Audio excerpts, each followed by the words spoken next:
Welcome back to the Haunting Hour, the home where shadows whisper and the unseen lurks in every corner. If this video sends a shiver down your spine, don't forget to hit that like button, subscribe for more chilling tales, and ring the bell to never miss an eerie episode. I'm eager to hear from you, so after the video, comment below to tell me which story you liked the most and what haunting tales you'd like to hear next. Now, gather your courage because it's time to dive into the first story. Let's see if you can handle the haunting. It was late August when I moved into the apartment on Elm Street, excited for my sophomore year at college. The building was old, with creaky floors and a musty smell that clung to the air, but it was close to campus and cheap, which was all I really cared about. My roommate, Kyle, had already moved in a week before me. We hadn't met before, just exchanged a few texts about rent and move-in dates. I figured we'd get along fine. Most of my assumptions about Kyle came from his social media. A normal guy, into sports, lots of friends. Easy enough. The day I moved in, Kyle helped me haul my boxes up the 3 flights of stairs to our apartment.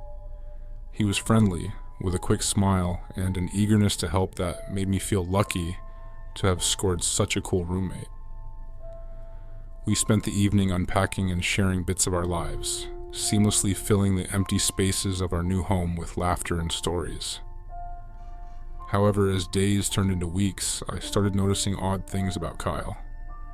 He had a strict routine, which wasn't weird in itself, but he insisted on complete silence after 10 p.m., which he claimed was when he meditated and cleared his thoughts. I thought nothing of it initially, respecting his space and adjusting my schedule accordingly. Then came the rules. It started with small requests like not leaving dishes in the sink or making sure the windows were always locked. But soon, these requests turned into strict guidelines that I was expected to follow meticulously. Kyle began monitoring everything I did, from how long I showered to the exact placement of furniture in the living room. If anything was out of place, there'd be a note waiting for me on the kitchen counter the next morning, his neat handwriting detailing my transgressions. One night, I came home late from a study group, tiptoeing around in the dark, trying not to wake Kyle. As I passed his room, I paused. His door was slightly open, which was unusual. Curiosity got the better of me, and I pushed it open slightly, peering inside. The room was stark, almost empty, except for a mattress on the floor, a small desk, and walls covered in pictures. But these weren't ordinary pictures. They were photos of me. Photos taken from angles I hadn't noticed, documenting my daily routines. A cold shiver ran down my spine as I backed away from the door, my heart pounding. I wanted to confront Kyle, to demand explanations, but fear rooted me to the spot. Instead, I locked myself in my room, my mind racing. The images of those photos burned into my memory, each one a violation of my privacy, a betrayal of my trust. The next morning, Kyle acted as if nothing was amiss. He greeted me with his usual smile and made us both coffee. The normalcy of his demeanor was disarming, yet the sinister edge of the night before lingered in my thoughts. I decided to set up a camera in my room, a small, hidden one that would give me peace of mind. Or so I hoped. Days passed without incident, and I almost convinced myself that I had imagined the whole thing. That was until I reviewed the footage from my camera. What I saw chilled me to the bone. Kyle, standing over my bed in the middle of the night, just watching me sleep. An unsettling smile playing on his lips. Now, I knew I had to act, to escape this nightmare. I planned to leave the next day, to move anywhere else. But as I packed my bags in a frenzy, the front door clicked open. Kyle was home early, and from the cold, calculating look in his eyes, he knew. As the door closed with a soft click, my heart skipped. Kyle's early return was unexpected, his footsteps unnervingly silent as he approached the living room where I was hastily stuffing clothes into my backpack. His usual cheerful demeanor was gone, replaced by a stern, almost unreadable expression. "Leaving so soon?" Kyle asked, his voice eerily calm. The casualness of his tone didn't match the intensity in his eyes. I swallowed hard, my mouth dry. "Yeah, I got a call from home. Family emergency," I lied, hoping my voice didn't betray the fear coursing through me. Kyle nodded slowly, but his eyes narrowed slightly. "I see. And here I thought we were getting along so well." He took a step closer, his presence filling the room with a palpable tension. I edged towards the door, trying to maintain a facade of calm. "You know how it is. Family first, right?" I attempted a weak smile, my hand inching towards the doorknob. "Of course," Kyle replied, his voice soft, yet laced with something dark. "Family first. But you're part of this family now, aren't you? You can tell me the truth." The air felt thick, heavy with unspoken threats. My mind raced, desperate for a way out. I needed to keep him talking, to buy myself some time. "Kyle, I really appreciate everything, but He cut me off, stepping forward abruptly. "You went into my room, didn't you?" His accusation hit like a physical blow, and I flinched. "You saw my collection." I couldn't lie anymore, not with the truth so blatantly out in the open.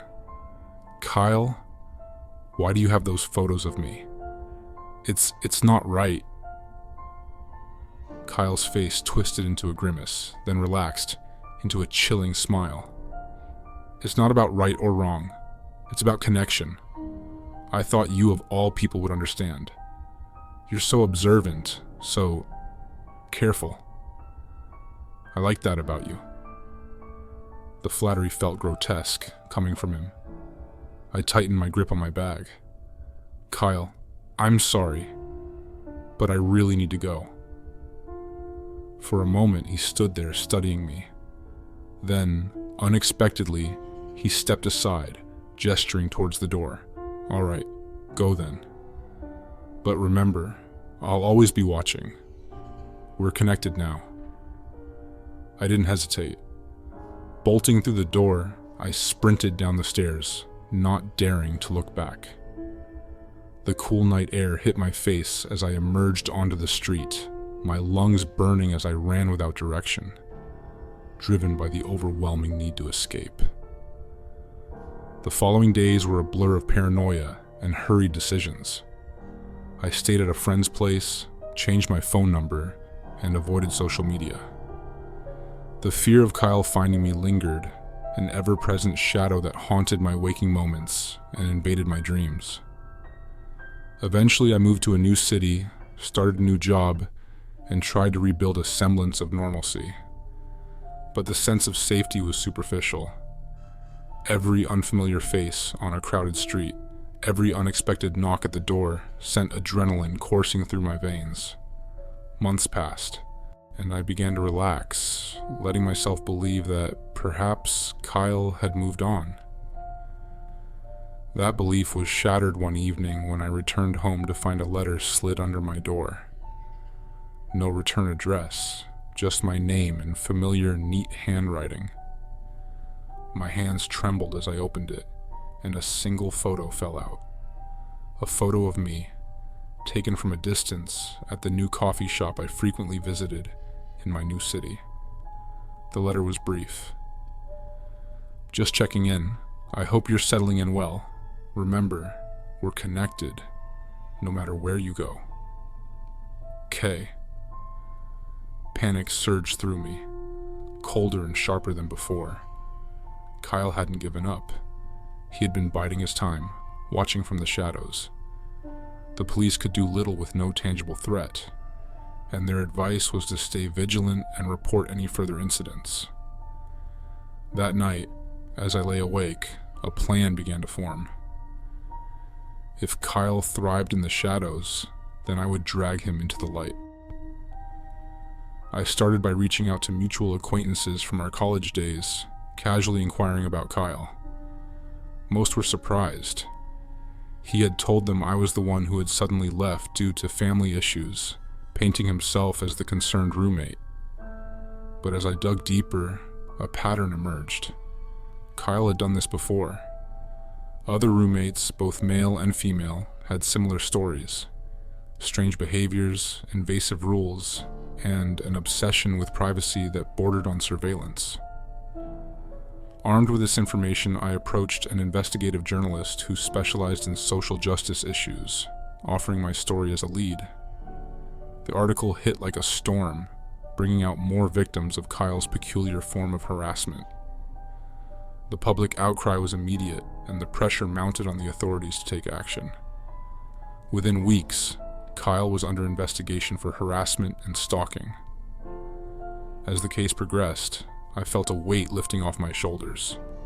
The shared testimonies of others who had suffered like me brought a sense of solidarity and strength that I hadn't realized I needed. Finally, it wasn't just my word against Kyle's. It was all of ours, and our collective voice was powerful. The trial was a blur, but in the end, Kyle was sentenced to several years of intensive psychological treatment and strict probation. More importantly, a restraining order was firmly in place, protecting not just me, but all those he had victimized. I learned a lot about myself through that ordeal. I learned about resilience, the importance of community, and the power of speaking out. Life eventually settled into a new normal, one where I could look over my shoulder a little less often and look forward to the future with a bit more hope. In the aftermath, I realized that true horror doesn't always come from supernatural sources. Sometimes it's the person you least expect, the one right beside you, who holds the deepest darkness. But just as darkness thrives in silence and secrecy, it withers in the light of truth and solidarity. Moving into a new apartment for college was supposed to be an exciting adventure. The thought of living independently thrilled me, but that excitement quickly turned into dread. I had just unpacked the last of my boxes and was getting ready to enjoy a quiet evening in my new place when I heard it for the first time. A soft, barely audible shuffling noise coming from above. At first, I brushed it off. New places always had strange sounds, right? Maybe it was just the old building settling, or perhaps a stray animal. But as days went by, the noises became more frequent and harder to ignore. Every night around the same time, the shuffling started, followed by faint thuds and the occasional scrape. It sounded like someone moving furniture. One night, curiosity got the best of me. I grabbed a flashlight and decided to investigate the attic. The entrance was a small hatch in the ceiling of the hallway, and it required a ladder to access. Luckily, the previous tenant had left one behind in the closet. With a bit of effort, I pulled down the ladder and climbed up. As I pushed open the hatch, a musty smell hit me.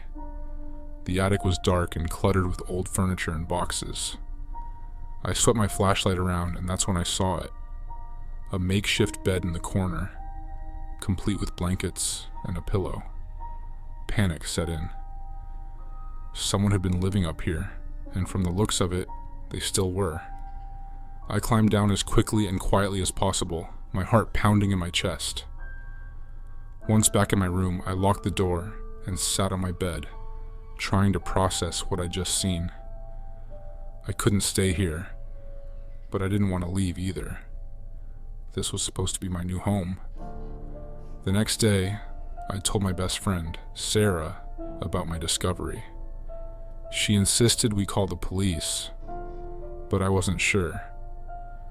What if it was just a homeless person who needed a place to stay? I decided to give it another night and see if the noises continued. That evening, as I lay in bed, the shuffling started again. This time, I listened more carefully. It wasn't random. The sounds followed a pattern, almost like someone pacing back and forth. Fear gnawed at me, but so did curiosity. Who was this person? And why were they hiding in my attic? Unable to sleep, I got up and started looking through the boxes in the living room. Maybe there were clues about the previous tenants. I found an old photo album filled with pictures of a family that used to live here. A mom, dad, and a teenage son. They seemed happy, but there were no signs of them now. As I flipped through the photos, one image caught my eye. It was a picture of the attic, taken from the same angle I'd seen the makeshift bed. In the photo, the attic was empty, but there was something scribbled on the back. June 15th, 2018, the day he disappeared. My blood ran cold. Who was he, and what had happened to him? My mind raced with possibilities, none of them good. I decided it was time to do some research. I spent the next few hours online, looking up any news articles or reports related to my apartment. That's when I found it. A news article from 2 years ago about a missing college student named Jake, who lived in my apartment. He had vanished without a trace, and the case was still unsolved. I sat back, chills running down my spine. Had Jake been living in the attic? Or was someone else hiding up there? Perhaps connected to his disappearance. I didn't have answers, but I knew I needed to find out more. The following day, I skipped classes and headed to the local library to dig through old newspapers. I found more articles about Jake, detailing his sudden disappearance and the frantic search by his family. The most disturbing piece was an interview with his mother. She mentioned that Jake had become paranoid in the weeks leading up to his disappearance, convinced that someone was watching him. As I read, I felt a presence behind me. I turned quickly, but no one was there. My imagination was running wild, but I couldn't shake the feeling that I was being watched. I gathered the articles and headed home, my mind racing with questions and fear. That night I could hardly sleep. Every sound made me jump, and the shuffling in the attic seemed louder than ever. I lay in bed, clutching my phone, ready to call the police at the first sign of danger. But as the night wore on, the noises stopped, and silence settled over the apartment. The next morning, I was determined to confront whoever was in the attic. I couldn't live in fear any longer. Armed with a baseball bat, I climbed the ladder once more, my hands trembling. I pushed open the hatch and shone my flashlight into the darkness. To my shock, the attic was empty. The makeshift bed was gone, and there were no signs of anyone ever having been there. Confused and scared, I climbed down, my mind swirling with questions. Had I imagined the whole thing? Was I losing my mind just like Jake? But as I turned to go back to my room, I noticed something on the floor, a small crumpled piece of paper. I picked it up and unfolded it, revealing a single, chilling message. "You're next." The message sent shivers down my spine. Someone was toying with me, and I had no idea who or why. I couldn't stay in the apartment any longer. I called Sarah and told her everything. She insisted I come over immediately, and I didn't need any convincing. I packed a bag and left, not looking back. At Sarah's, I tried to piece together everything I had learned. Who was living in the attic, and what did they want from me? And what had happened to Jake? Sarah suggested we go to the police, but I hesitated. What if they didn't believe me? I had no concrete evidence, just a lot of strange occurrences and a gut feeling that something was very wrong. Determined to find answers, I returned to the library the next day, this time with Sarah.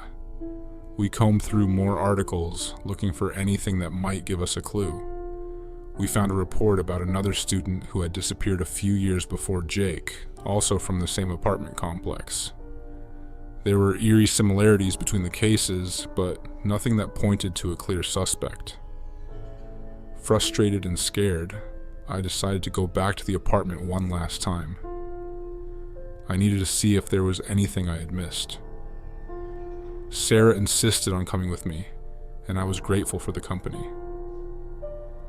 Together we climbed the ladder to the attic. This time, we searched every corner, every box, every crevice. In the far corner, hidden beneath a pile of old blankets, we found a small locked box. It was heavy, and the lock looked old and rusty. We brought it down and pried it open with a screwdriver. Inside were stacks of letters, all addressed to Jake. As I read through them, a horrifying picture began to emerge. The letters were from someone named Tom, who seemed obsessed with Jake. They were filled with declarations of love and promises of a future together. But as I read on, the tone changed.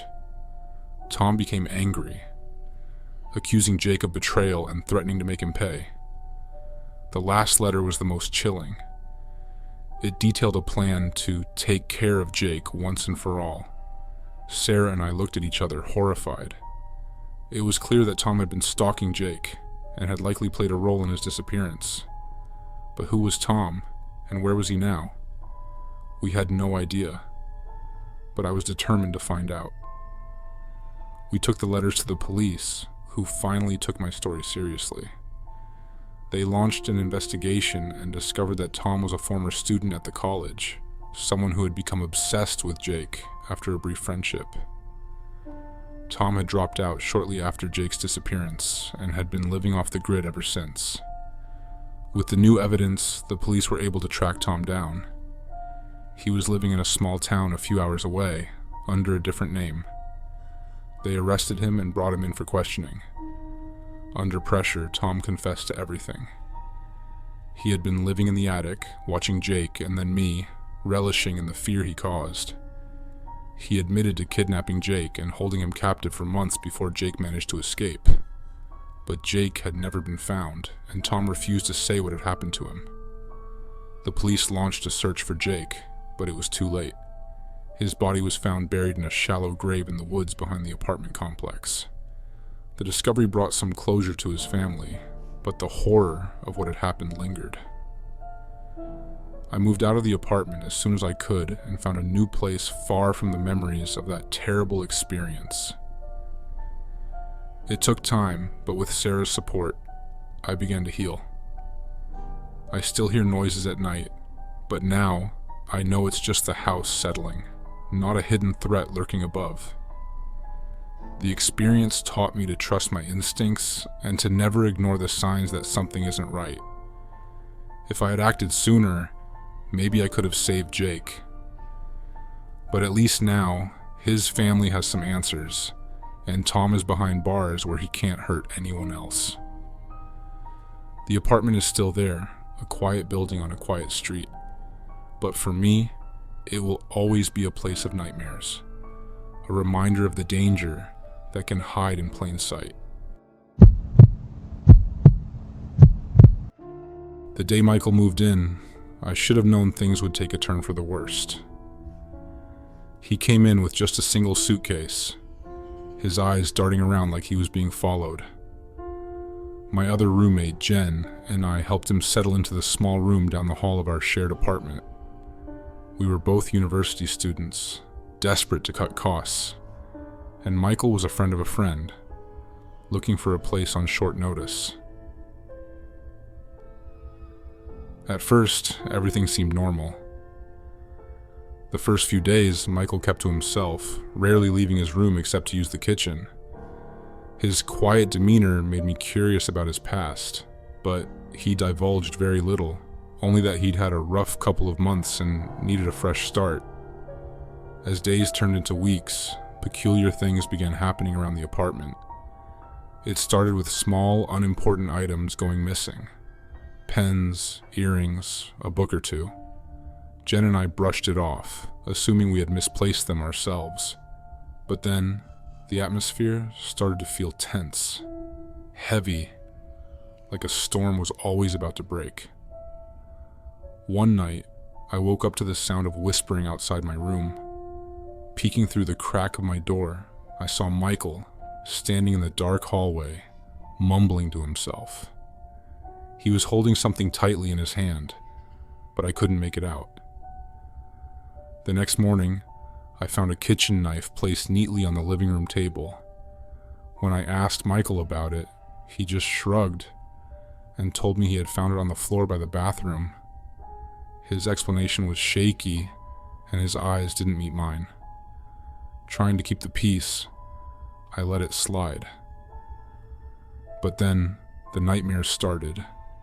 Vivid, terrifying dreams that felt too real, where I'd wake up feeling like someone was watching me. Every time I'd find my door slightly ajar, even though I was sure I had closed it before bed. One afternoon, Jen pulled me aside. She was pale, her hands trembling. She whispered that she thought Michael was going into our rooms while we were out. She had set up a small camera in her room after a couple of $100 went missing from her drawer. The footage showed Michael creeping in, rummaging through her things, and taking her money. I felt a chill run down my spine as she showed me the video on her laptop. We decided it was time to confront him, but we agreed to wait until the next day, hoping to catch him in the act to make our case undeniable. That evening, as I tried to sleep, the previous uneasiness morphed into outright fear. I could hear Michael pacing back and forth in his room, talking in hushed tones. Who was he talking to? The walls seemed to close in on me as I lay there, listening to the eerie sounds of the night. I decided to get up and check on Jen, but as I stepped into the hallway, the apartment was silent. Too silent. Jen's door was open, a sliver of light cutting through the darkness. What I saw next would haunt me forever. Jen was sitting upright in bed, her eyes wide open, staring at nothing. As I approached, I realized she wasn't blinking. She wasn't breathing. She was gone. I stumbled back in horror, my mind racing. That's when I felt a hand on my shoulder. Turning around, I faced Michael, his expression unreadable in the dim light. "I told you, things are better when you don't interfere," he whispered, his voice cold and detached. Before I could react, he pushed me back into my room, and everything went black. When I regained consciousness, the morning light was filtering through the blinds, casting long shadows across the room. My head throbbed, and for a moment, I couldn't recall what had happened. Then, like a flood, the memories of the previous night washed over me. Jen's lifeless eyes, Michael's chilling words. Panic set in as I scrambled to my feet, rushing to Jen's room. But it was empty. Her bed made neatly, no sign of the horror from last night. Confusion clouded my thoughts. Had it been a dream? No, the terror had been too real, too vivid to be anything but true. I noticed a note on the kitchen counter, written in Michael's neat script. It read, "Gone for a walk to clear my head. We'll talk when I get back." The casual tone of the note sent shivers down my spine. What was he planning to talk about? I knew I had to act fast. First, I checked the apartment for any sign of Jen, but it was futile. Then, grabbing my phone, I dialed 911. The operator's voice was a small comfort as I reported Jen's disappearance and Michael's strange behavior. The police arrived within minutes, their questions piercing the morning stillness. As they searched the apartment, I told them everything about the missing items, the kitchen knife, the whispers at night, and the video of Michael stealing from Jen. They listened intently, taking notes, their expressions grim. When they asked about Michael's background, I realized I knew nothing substantial about him, only that he was supposed to be a friend of a friend. The police decided to wait for Michael to return, but hours passed with no sign of him. They began a more thorough investigation, contacting Jen's family and friends, and delving into Michael's past. What they uncovered was unsettling. Michael had a history of suspicious activities, former roommates who had experienced similar disturbances, some even reporting harassment after his departure. But there was no concrete evidence linking him to any crimes, and he had always moved on before suspicions grew. Late in the afternoon, Michael returned, his demeanor calm, almost serene. He seemed genuinely surprised to see the police. When confronted with the accusations and the video evidence, he laughed it off as a misunderstanding. But his composure cracked when they mentioned Jen's disappearance. Under the pressure, his facade began to crumble. "I didn't want anyone to get hurt," he finally admitted after a long interrogation. "I just needed money, and things got out of hand." He claimed he had no idea where Jen was, insisting she had left on her own after discovering his theft. The search for Jen intensified, with local news channels picking up the story. The community rallied, posters were put up, and tips poured in. Days turned into weeks with no sign of her. The strain of not knowing was unbearable, each day stretching out with agonizing slowness. Then, late one evening, a breakthrough came. A hiker found a woman disoriented and wandering in a nearby wooded area. It was Jen. She was alive but traumatized, her memories fragmented. She spoke of being taken from the apartment and kept in a dark place by someone she couldn't clearly remember. As Jen recovered, so did her memories. She confirmed it was Michael who had taken her that night, intending to silence her before she could expose him. But facing the reality of his actions, he had panicked and abandoned her in the woods, fleeing to avoid capture. Michael was arrested and charged with kidnapping and theft. The trial was swift, the evidence overwhelming. He received a long sentence, the judge condemning his predatory actions. As for Jen and me, we moved out of the apartment, seeking solace in new surroundings, trying to piece our lives back together. The experience bonded us in ways we couldn't have imagined, a painful reminder of the dangers that can lurk behind a friendly facade. We learned to cherish our safety, our freedom, and most importantly, the truth that we had survived. Thank you for joining me tonight on The Haunting Hour.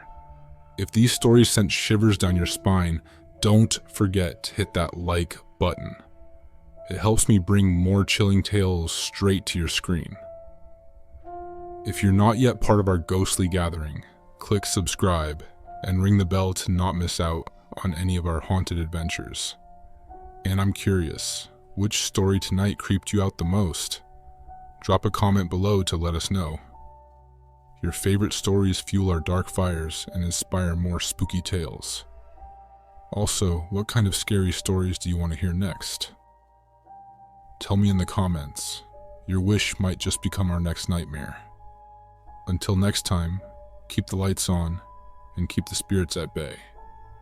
Good night, and remember, never venture alone into the dark.